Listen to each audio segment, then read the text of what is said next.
Hello friends, welcome in Utkarsh online classes.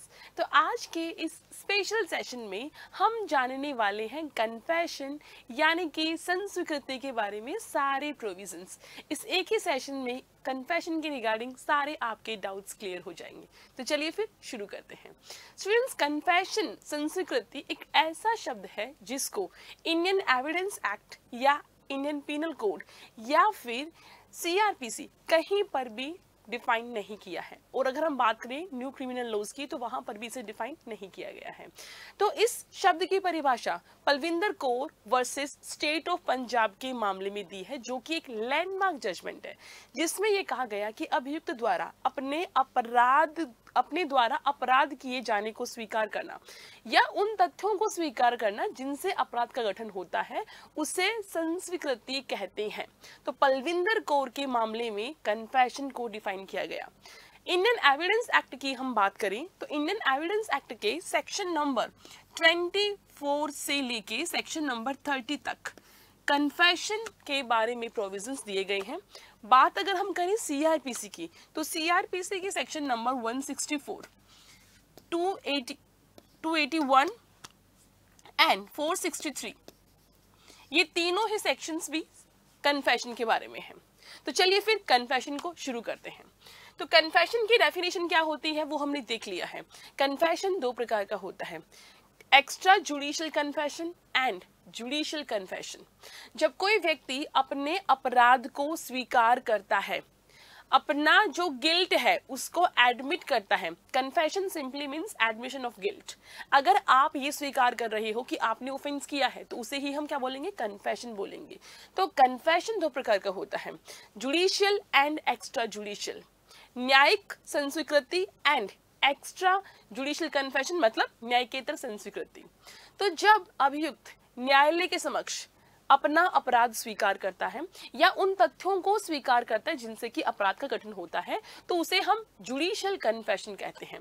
और वही न्यायालय के अलावा किसी अपने फ्रेंड से, किसी अपने रिलेटिव से या किसी अन्य व्यक्ति के सामने अगर वो अपना अपराध स्वीकार करता है तो उसे एक्स्ट्रा जुडिशियल कन्फेशन कहते हैं।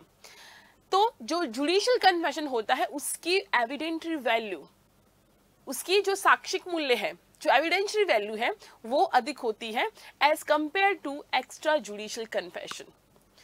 उसके बाद में हम बात करें तो एक होता है रिट्रैक्टेड कन्फेशन, मुकरी हुई संस्वीकृति। तो ये क्या होता है, देखिए जब कोई अभियुक्त एक बार कन्फेशन करने के बाद में अगर उससे मुकर जाता है या अपने पहले कही हुई बात को रद्द कर देता है तो उसे हम बोलते हैं रिट्रैक्टेड कन्फेशन यानी कि मुकरी हुई संस्वीकृति। तो मुकरी हुई संस्वीकृति के बेसिस पे किसी अभियुक्त को दोषित नहीं किया जा सकता है, लेकिन अगर उसके पक्ष में और साक्ष्य मिलते हैं, है ना, तो उसे यूज किया जा सकता है अभियुक्त के विरुद्ध। अब हम बात करते हैं section number 24 of Indian evidence Act. तो section number 24 of Indian evidence Act ये बोलता है कि अगर आपने किसी अभियुक्त से संस्वीकृति, इंड्यूसमेंट यानी कि उत्प्रेरणा, संस्कृति आपने उत्प्रेरणा, थ्रेट मतलब कि धमकी, प्रॉमिस मतलब कि वचन से ली है, और वो भी किसने दिया है, a person who is an authority. A person who is an authority यानी कि प्राधिकारवान व्यक्ति ने दिया है, तो वो कन्फेशन जो है वो इररेलेवेंट होगा, उसे साबित नहीं किया जा सकता है। जैसे अगर मजिस्ट्रेट ये बोल दे कि मैं तुम्हें छोड़ दूंगा या तुम्हारा अपराध कम कर दूंगा अगर तुमने अपने अपराध को स्वीकार कर लिया, तो ये क्या हुआ, ये यहाँ पे जो मैजिस्ट्रेट है उसने क्या किया है, प्रॉमिस किया है कि मैं तुम्हें छोड़ दूंगा। तो ये कन्फेशन जो है वो साबित नहीं की जा सकती, ये इररेलेवेंट है अकॉर्डिंग टू सेक्शन नंबर 24। तो यहाँ पे तीन वर्ड्स बहुत इंपॉर्टेंट है, इंड्यूसमेंट, थ्रेट और प्रॉमिस। तो या तो डरा धमका के या वचन दे के या फिर उसको उत्प्रेरित करके, और वो भी कौन, अगर प्राधिकारवान वाला व्यक्ति करता है और कोई व्यक्ति कन्फेशन कर देता है, व्यक्ति मतलब अभियुक्त कन्फेशन कर देता है, तो वो इररेलेवेंट होती है according to section number 24 of Indian evidence act.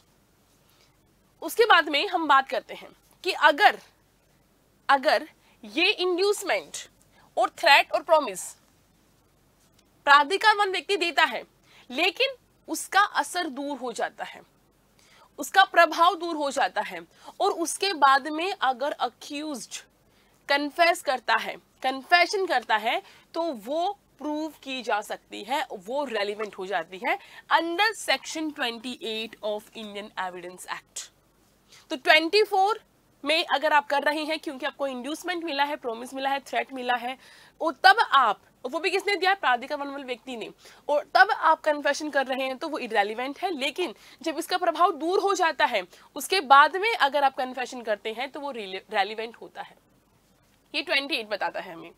उसके बाद हम बात करते हैं कि अगर कन्फेशन किया जाता है पुलिस अधिकारी को, क्योंकि पुलिस जो है वो थर्ड डिग्री को यूज करती है, इंडियन एविडेंस एक्ट 1872 का है, तब से ही देख लीजिए पुलिस की छवि ऐसी बनी हुई है कि पुलिस अधिकारी थर्ड डिग्री को यूज करता है, मार पीट कर, डरा धमका कर कन्फेशन ले लेता है। और इसीलिए प्रोविजन किया गया है कि अगर आपने पुलिस के सामने कन्फेशन किया है तो उसे साबित नहीं किया जा सकता है according to section number 25 of Indian evidence act. अगर आपने पुलिस के सामने, पुलिस अधिकारी के सामने कन्फेशन किया है तो उसको साबित नहीं कर सकते हैं।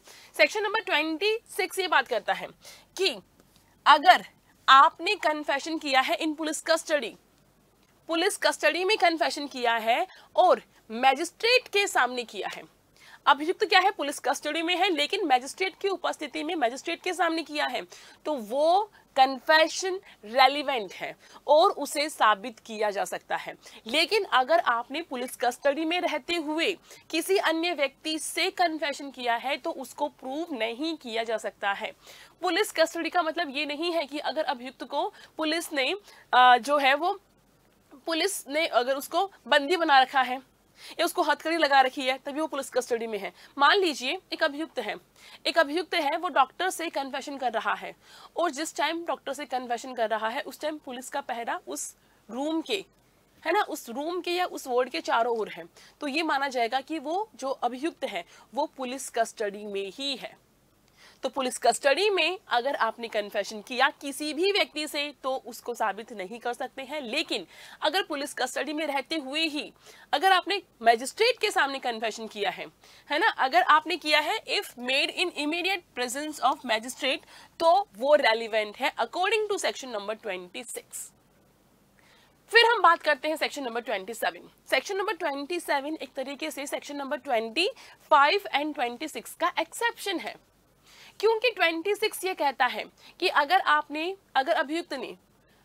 अभियुक्त ने पुलिस अधिकारी की अभिरक्षा में ऐसा कोई भी कथन कहा है जो किसी अपराध से स्पष्टता संबंधित है, तो वो जो कथन है जिससे रिकवरी हुई है वो रेलिवेंट है, वो सेक्शन नंबर 27 कहता है, तो वो प्रूव किया जा सकता है। तो देखिए सेक्शन नंबर 27 जो है वो इंडियन एविडेंस एक्ट के सेक्शन नंबर 24, 25, 26 इन तीनों ही सेक्शन के एक तरीके से एक्सेप्शन के रूप में है, क्योंकि यहाँ पे आप पुलिस अधिकारी के सामने कथन कह रहे हैं और कथन के अनुसरण में ही क्या हो चुका है, रिकवरी हुई है, डिस्कवरी हुई है, तो वो जो डिस्कवरी हुई है उतनी एक्सटेंट तक आपका जो स्टेटमेंट है वो रेलिवेंट है। जैसे अभियुक्त ये बोल देता है कि हाँ मैंने मेरी बीवी का मर्डर किया और मर्डर करने के बाद में मैंने जिस चाकू से उसको मारा वो चाकू मेरी बेड के गद्दे के नीचे पड़ा है और पुलिस ने उसके कथन के अनुसार रिकवरी कर लिया चाकू, तो जो उसने ये बात कहा ना कि मेरा चाकू कहाँ पड़ा है, उतना उसका स्टेटमेंट जो है वो रेलिवेंट है, वो प्रूव किया जा सकता है। लेकिन उसने जो पहले कहा कि हाँ मैंने मेरी वाइफ का मर्डर किया है, तो उसको प्रूव नहीं कर सकते हैं। तो सेक्शन नंबर 27 में उसने जितना स्टेटमेंट दिया है जिसके अकॉर्डिंग रिकवरी हुई है वो प्रूव किया जा सकता है। सेक्शन नंबर 27 के लिए 2 शर्तें हैं। पहला तो ये कि जो व्यक्ति कथन कह रहा है वो अभियुक्त होना चाहिए, he must be an accused, और दूसरा ये है कि वो पुलिस अभिरक्षा में होना चाहिए, he must be in police custody. So ये है सेक्शन नंबर 27। उसके बाद में हम आते हैं कि पश्चातवर्ती घटना द्वारा पुष्टि का सिद्धांत, ये सेक्शन नंबर 27 में ही है कि यदि अभियुक्त से प्राप्त सूचना के आधार पर की गई तलाशी में कोई तथ्य पाया जाता है तो वह सूचना सुसंगत एवं ग्राह्य है, ये एडमिसिबल एंड रेलिवेंट है, तथा तथ्यों की पश्चातवर्ती खोज से उसे सिद्ध किया जा सकता है। Doctrine of confirmation by subsequent event is related to section 27 if any fact is discovered in a search made on the information obtained from accused, then that much of information is relevant and admissible and they can be proved by subsequent discovery of facts. फिर हम बात करते हैं section number 29। Section number 29 ये बोल रही है कि अगर मान लीजिए आपके फ्रेंड ने कहा है कि तूने क्या किया है बता दे मुझे, मैं किसी को नहीं बताऊंगा, है ना, तो गोपनीयता का वचन देकर आपसे कन्फेशन करवा लिया है, तो वो कन्फेशन रेलिवेंट है। अगर वो कन्फेशन अदरवाइज रेलिवेंट है तो सिर्फ इस वजह से कि गोपनीयता के वचन के कारण आपने दिया है तो वो इररेलेवेंट नहीं हो जाएगा। सेक्शन नंबर 29 कहता है गोपनीयता के वचन के तहत या नशे में होने पर की गई संस्वीकृति क्या है, वो भी सुसंगत है। नशे में थे यारों, मुझे माफ करो मैं नशे में हूँ, है ना। नशे में क्या होता है, इंसान सच बोल देता है, ठीक है। तो एक दोस्त ने उसके नशे की हालत का फायदा उठाते हुए उसे पूछ लिया सारी बातें और उसने सब कुछ सच सच कह दिया, तो ये कन्फेशन है। अकॉर्डिंग टू सेक्शन नंबर 29 ये कन्फेशन है और इसे प्रूव किया जा सकता है। और इस पे एक बहुत महत्वपूर्ण मामला है शाहू, है ना, शाहू का मामला है जिसमें ये कहा गया कि बड़बड़ाना भी संस्वीकृति है। कन्फेशन का किसी और व्यक्ति के समक्ष किया जाना आवश्यक नहीं है। अगर कोई व्यक्ति बड़बड़ा रहा है, जैसे मेरी वाइफ कितनी सुंदर थी, कितनी अच्छी थी, बेचारी को मैंने मार डाला, मैंने सही नहीं किया, इस तरीके से कोई व्यक्ति बड़बड़ा रहा है, खुद से ही बड़बड़ा रहा है, अब उसे पश्चाताप हो रहा है, रिग्रेट कर रहा है, तो ये जो खुद से ही वो बातें कर रहा है ये भी कन्फेशन है। Shahu versus state of UP में ऐसा कहा गया, इंपॉर्टेंट केस लो है ये भी, ठीक है। उसके बाद में हम बात कर रहे हैं कि अगर मान लीजिए दो व्यक्ति हैं, उन्होंने कोई ऑफेंस किया है और उनका जॉइंट ट्रायल हो रहा है, उन्होंने मिलकर ऑफेंस किया है और जॉइंट ट्रायल हो रहा है और उनमें से एक व्यक्ति ने कन्फेशन किया है, तो दूसरे के विरुद्ध भी उस कन्फेशन को जो है वो कंसिडर किया जा सकता है। देखो कन्फेशन जो है ना वो हमेशा खुद के लिए होती है, इसीलिए यहाँ पे क्या लिखा है, कंसिडर किया जा सकता है, विचार में न्यायालय ले सकता है, जरूरी नहीं है लेगा, ले सकता है, कंसिडर कर सकता है। लेकिन अगर जॉइंट ट्रायल नहीं हो रहा है, अगर उनका संयुक्त विचार नहीं हो रहा है, तो किसी भी केस में कोर्ट एक व्यक्ति के कन्फेशन के बेसिस पे दूसरे व्यक्ति को कन्विक्ट नहीं करेगा, उसकी संस्कृति को विचार में नहीं लेगा, क्योंकि कन्फेशन हमेशा खुद के लिए होता है कि मैंने ऑफेंस कमिट किया है। कन्फेशन है ही क्या, कन्फेशन मतलब एडमिशन ऑफ गिल्ट, आप स्वीकार कर रहे हैं कि आपने अपराध किया है, तो ये सिर्फ आप खुद के लिए कर सकते हैं, किसी अन्य व्यक्ति के लिए नहीं कर सकते हैं। तो कन्फेशन जो है वो कोई भी मैजिस्ट्रेट, चाहे वो न्यायिक हो या महानगर हो, है ना, मैजिस्ट्रेट चाहे वो न्यायिक मैजिस्ट्रेट हो या महानगर मैजिस्ट्रेट हो, और चाहे उसके पास क्षेत्राधिकार हो या नहीं हो, वो रिकॉर्ड कर सकता है। न्यायिक मैजिस्ट्रेट का होना जरूरी है ना, न्यायिक मैजिस्ट्रेट का होना जरूरी है, चाहे वो न्यायिक हो या महानगर हो, दोनों ही मैजिस्ट्रेट कर सकते हैं। और उसका पास क्षेत्राधिकार हो ये जरूरी नहीं है, बिना क्षेत्राधिकार वाला मैजिस्ट्रेट भी कन्फेशन को रिकॉर्ड कर सकता है अंडर सेक्शन 164 ऑफ सीआरपीसी। और जब भी मैजिस्ट्रेट कन्फेशन रिकॉर्ड करता है तो पहले वो मेक श्योर करता है इस चीज को कि क्या वो स्वेच्छा से कर रहा है ना, वो स्वेच्छा से कर रहा है, उसको समझाता है कि देखो तुम ये करने के लिए बाउंड नहीं हो, फिर भी अगर तुमने कन्फेशन किया तो ये तुम्हारे खिलाफ यूज की जा सकती है, वो उसको पूरा समझाता है। और उसके बाद अगर वो कन्फेशन करता है तो उसे मैजिस्ट्रेट रिकॉर्ड करता है। और मान लीजिए अगर वो कन्फेशन करने से मना कर देता है कि नहीं मुझे कन्फेशन नहीं करना है, तो फिर उसको पुलिस कस्टडी ग्रांट नहीं की जाती है। अन्वेषण के दौरान generally during the investigation confession record किया जाता है, इसे अन्वेषण के बाद लेकिन जांच और विचार शुरू होने से पहले भी दर्ज किया जा सकता है। उसके बाद हम आते हैं सेक्शन नंबर 164 न्यायिक संस्वीकृति से संबंधित है। 164 सीआरपीसी ये जुडिशियल कन्फेशन से लेकर है, ठीक है। अभियुक्त व्यक्ति द्वारा अगर उसने कन्फेशन किया है तो उसके भी सिग्नेचर होते हैं, और मैजिस्ट्रेट जिसने कन्फेशन करवाया है दोनों की सिग्नेचर कन्फेशन पे होते हैं। यदि अभियुक्त व्यक्ति अपराध स्वीकार करने के लिए तैयार नहीं होता है तो मैजिस्ट्रेट उसे पुलिस कस्टडी में वापस नहीं भेजता है। यदि जमानत मिल जाती है तो जमानत पर रिलीज कर सकता है, नहीं तो फिर उसे जुडिशियल कस्टडी में रखा जाएगा, पुलिस कस्टडी में उसे नहीं रखा जाएगा। तो हम बात कर रहे हैं एक्स्ट्रा जुडिशियल कन्फेशन। तो जो न्यायिकेतर संस्वीकृति होती है वो किसी भी व्यक्ति से की जा सकती है। ये मौखिक भी हो सकती है और ये लिखित भी हो सकती है, लेकिन इसकी वैल्यू, इसका साक्षिक मूल्य उतना नहीं है जितना कि जुडिशियल कन्फेशन का है।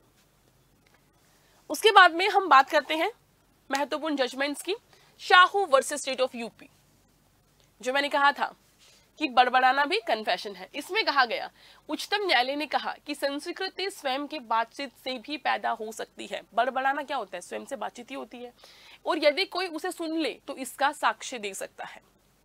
The Supreme Court said that a confession can also arise from one's own conversation and one can give evidence if one heard it. Next, Pakala Narayana Swami versus Emperor, बहुत ही महत्वपूर्ण मामला है ये कन्फेशन का। इसमें कहा गया, लॉर्ड एटकिन ने कन्फेशन को डिफाइन करते हुए कहा कि कन्फेशन को में ऑफेंस को या तो पूरी तरीके से स्वीकार किया जाना चाहिए या उन तथ्यों को स्वीकार करना जाना चाहिए जिनसे कि अपराध का गठन होता है। किसने कहा? Lord Atkin. ध्यान रखिएगा क्योंकि बहुत महत्वपूर्ण मामला है, तो अगर आपको जस्टिस का नाम याद रहता है तो आपको ये नाम याद रखना चाहिए। Lord Atkin while defining the word confession said that the confession either admits the offense or admits the facts constituting the offense. Next, Palwinder Kaur versus state of Punjab, बहुत ही महत्वपूर्ण मामला है। संस्वीकृति को समग्र रूप से ग्रहण या अग्रहण किया जाना चाहिए। The confession must be accepted और रिजेक्टेड इन होल। तो पलविंदर कौर ने कहा कि भाई कन्फेशन को या तो पूरी को स्वीकार करो या पूरी को अस्वीकार करो। आप ऐसा नहीं कर सकते हो कि वो कन्फेशन का वो पार्ट जो कि एडमिशन कर रहा है गिल्ट का, उसको तो स्वीकार कर लो और बाकी को रिजेक्ट कर दो। ठीक है। इसमें एक और मामला है Nishikant Jha versus state of Bihar. Nishikant Jha versus state of Bihar में ये कहा था कि आप कन्फेशन को partly accept and partly reject भी कर सकते हैं। उसका वो भाग जो कि कन्फेस कर रहा है उसको स्वीकार कर सकते हैं, और वो भाग जिसमें कन्फेशन नहीं कर रहा है, जो निर्दोष कथन है, उसको आप अस्वीकार कर सकते हैं। वो Nishikant Jha versus state of Bihar में कहा गया था। तो स्टूडेंट्स, ये थी कन्फेशन को लेके इंपॉर्टेंट बातें।